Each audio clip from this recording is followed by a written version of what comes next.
এত দুরাবস্থা, এক ঝুড়ি লোক, 150টা লোক আসেনি। আপনারা তো সাংবাদিকরা গেছেন 200 জন, আপনার 200টা সাংবাদিক না থাকলে তো আরো করুণ অবস্থা হয়। তারপরে রাজ্যসভা লোকসভা মিলে এতগুলো এমপি, শুনলাম 3টে এমপি গেছে, 6 জন এমএলএ গেছে। ও দলটার অবস্থা ফলতার মতো হয়ে গেছে। চতুর্থ মমতা অভিষেক বরাবর তারুণ্যে জোর দেওয়ার কথা বলেছিলেন, কিন্তু আজকের লড়াইয়ে তারুণ্যের কোনো জায়গা খুঁজে পাওয়া যায়নি।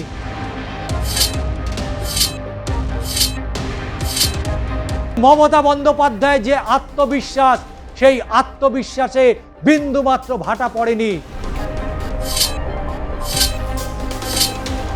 সে নাকি আজকে প্রশ্ন তুলছে মমতা বন্দ্যোপাধ্যায়ের তৃণমূলের যে সিম্বল, মমতা বন্দ্যোপাধ্যায়ের নয়।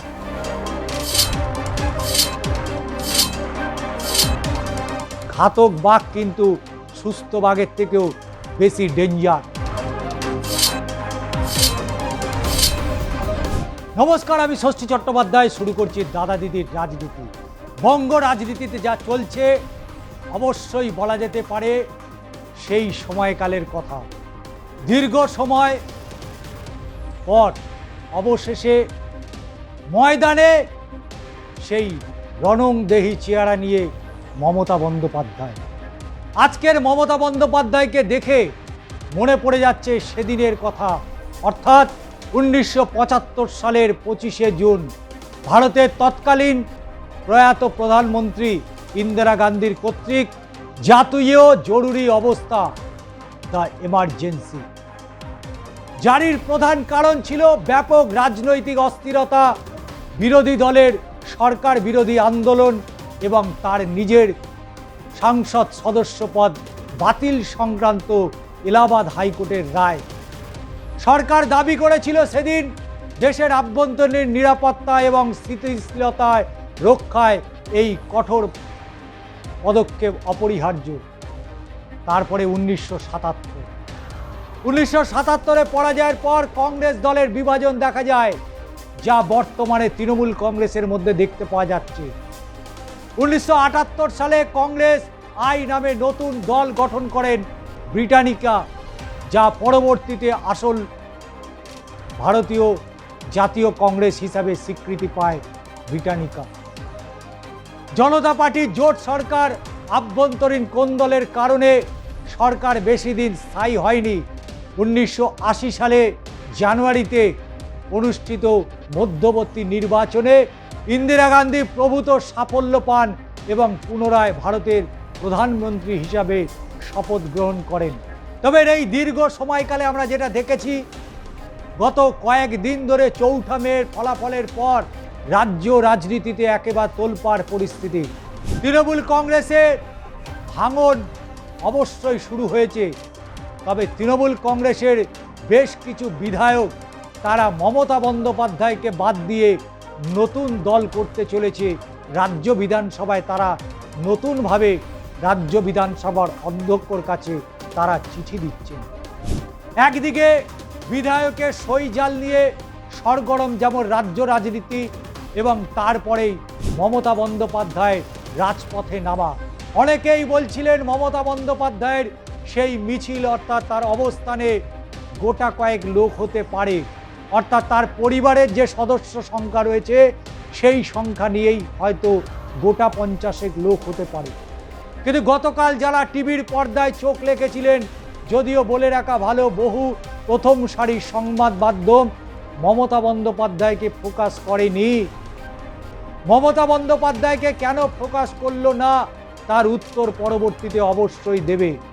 মমতার ধর্নায় 78-এ হাজিরা মাত্র ছিল 6 জন বিধায়ক। তৃণমূলের করুণ অবস্থায় শুভেন্দুর খোঁচা ফলতার মতোই, নির্বাচনের মতোই রাজপথে শক্তির পরীক্ষা ডাহা ফেল তৃণমূল সুপ্রিমো।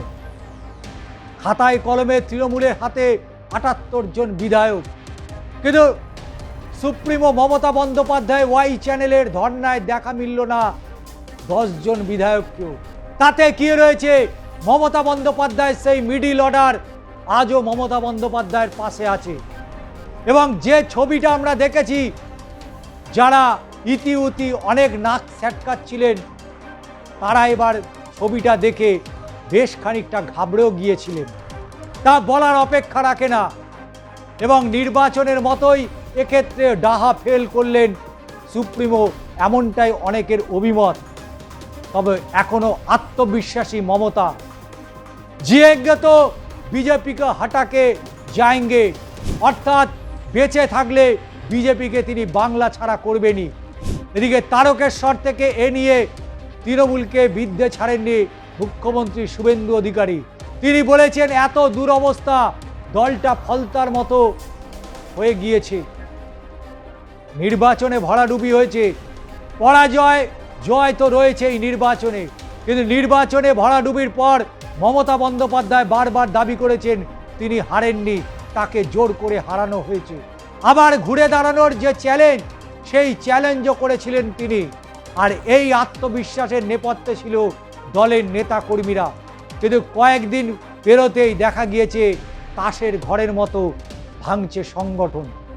দলের দীর্ঘদিনের নেতা যারা মমতা বন্দ্যোপাধ্যায়, অভিষেক বন্দ্যোপাধ্যায়ের ঘনিষ্ঠ বলে পরিচিত হয়েছিলেন, তাদের অনেককেই প্রকাশ্যে দলের বিরুদ্ধে মুখ খুলতে দেখা গিয়েছে। ঋতব্রত বন্দ্যোপাধ্যায়, সন্দীপন শুধু নয়, এর পেছনে আরও রয়েছে।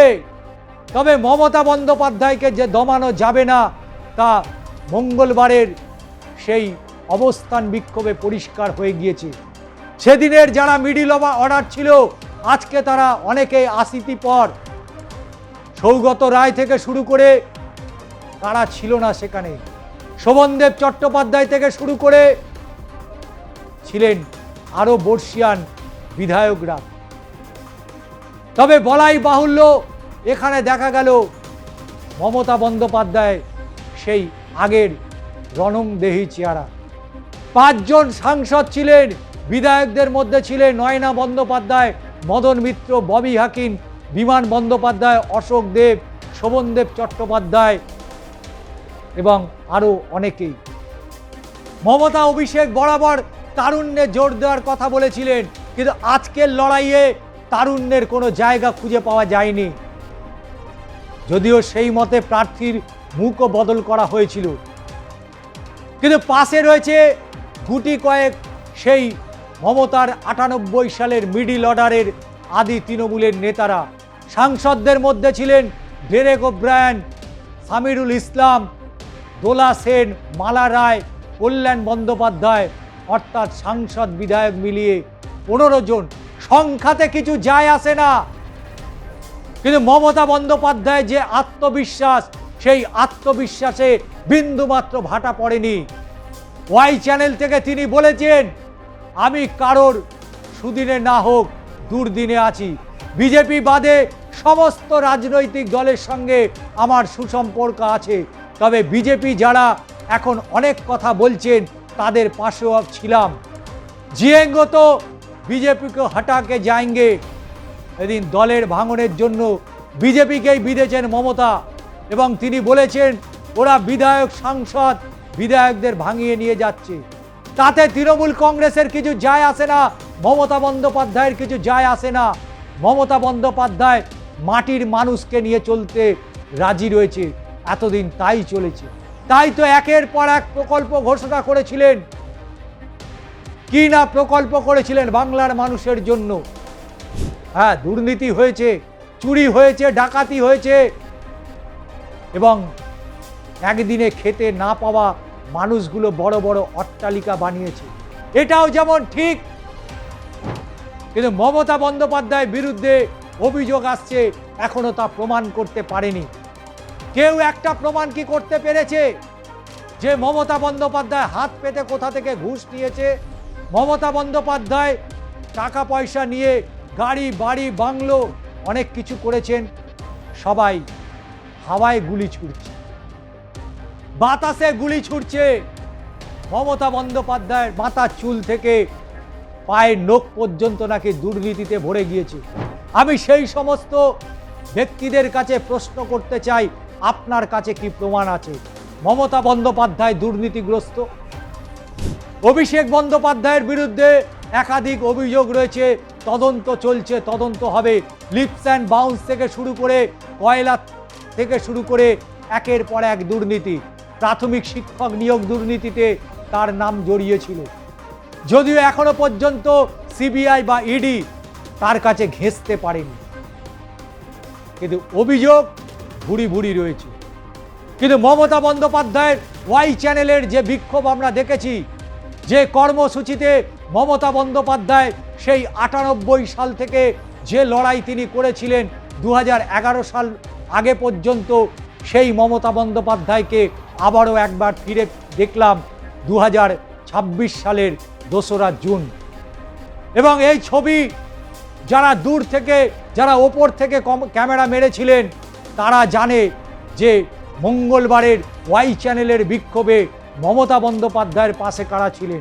একটা রাজনৈতিক নেতা, একটা সাংসদ, একটা বিধায়কের দরকার হবে না, মমতা বন্দ্যোপাধ্যায় যেখানে দাঁড়াবেন সেখানে মানুষের ভিড় জমবে।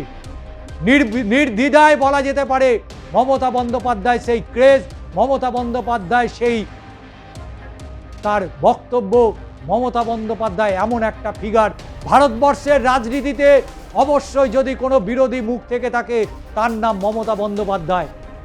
কিন্তু সেই মমতা বন্দ্যোপাধ্যায়কে তারই দলের বিধায়ক, সাংসদরা চোরাগুপ্তি আক্রমণ করছে। আমরা বলবো করুক। 2011 সালে 34 বছরের যে বাম শাসন চলছিল, সেই বাম শাসনের অপশাসনের পর আজকে যারা বামেদের কর্মী সমর্থকরা রয়েছে, যে কজন আছে, তাদের সেই স্বচ্ছ ভাবমূর্তি আগামী দিনে অবশ্যই তরুণ বাম ব্রিগেডকে এগিয়ে নিয়ে যাবে। ঠিক তেমনই মমতা বন্দ্যোপাধ্যায়ের সেই লড়াই, এবং সেই লড়াইতে সেই গ্রাস লেভেল থেকে, তৃণমূল স্তর থেকে আবারও মানুষ তার কাছে ফিরে আসবে। কারণ মমতা বন্দ্যোপাধ্যায় এমন একটা ব্যক্তিত্ব যা বাংলার মানুষের কাছে, অনেকেই সর্বক্ষণ মমতা বন্দ্যোপাধ্যায়কে নিয়ে সোশ্যাল মিডিয়ায় ট্রোল করেন। যারা 2 পয়সা করে খেতেন, ট্রোল করে আজকে তাদের সব ট্রোল বন্ধ হয়ে গেছে।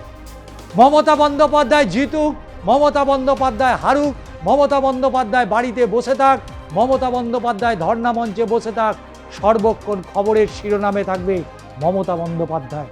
আর যারা একদিন এই তৃণমূল কংগ্রেসের ঘর থেকে দুধ কলা খেয়ে আজকে কালসাপ তৈরি হয়েছে, তারাও প্রস্তুত থাকুক, তারাও জবাব পাবে। কারণ একদিন মুকুল রায় যখন এই তৃণমূল কংগ্রেস ছেড়ে বিজেপিতে যোগদান করেছিল, অনেকেই আপনারা জানেন, রানী রাসমণি রোডে দাঁড়িয়ে এই মোটা মোটা কাগজের বান্ডিল দেখিয়ে বলেছিল তৃণমূল কংগ্রেসের সিম্বলটা মমতা বন্দ্যোপাধ্যায়ের নয়। আজকে সেই কথা বলছে সেদিন কলকাতা পুরসভায় ববি হাকিমের সর্বক্ষণের চটি চাটা কাউন্সিলর আজকে মমতা বন্দ্যোপাধ্যায় ছবি দেখে, মমতা বন্দ্যোপাধ্যায়ের তৃণমূল কংগ্রেসের নাম দেখে যে বিধানসভা নির্বাচনে নির্বাচিত হয়ে বিধানসভায় ঢুকেছে, সে নাকি আজকে প্রশ্ন তুলছে মমতা বন্দ্যোপাধ্যায়ের তৃণমূলের যে সিম্বল, তৃণমূল কংগ্রেসটা নাকি মমতা বন্দ্যোপাধ্যায়ের নয়। ঋতব্রত বন্দ্যোপাধ্যায় এ প্রশ্ন তুলছে, এ প্রশ্নের জবাব দিতে ঘৃণা হচ্ছে মমতা বন্দ্যোপাধ্যায়। আজকে তিনি অনুশোচনায় তপ্ত, কেন ঋতব্রত বন্দ্যোপাধ্যায়কে তিনি তৃণমূল কংগ্রেসে নিয়েছিলেন। জবাব তো তারা পাবেই, আজ নয়তো কাল, অপেক্ষা করতে হবে, একটু অপেক্ষা। তবে ভুলে গেলে চলবে না, ঘাতক বাঘ কিন্তু সুস্থ বাঘের থেকেও বেশি ডেঞ্জার, বেশি খতরনাক। এটা অন্তত ঋতব্রত বন্দ্যোপাধ্যায় এবং সন্দীপন সাহার মতো যারা মমতা বন্দ্যোপাধ্যায়কে চোরাগুপ্তি আক্রমণ করছে, তাদের জন্য ওষুধ কিন্তু রেডি রেখেছে মমতা। আজকের দাদা দিদির রাজনীতি কেমন লাগলো অবশ্যই জানাবেন, এবং অবশ্যই চ্যানেলটিকে সাবস্ক্রাইব করবেন। এবং মমতা বন্দ্যোপাধ্যায় যে লড়াই দিয়েছে, যে লড়াই তিনি শুরু করেছেন, এই প্রসঙ্গে আপনাদের মতামত অবশ্যই জানাতে ভুলবেন না।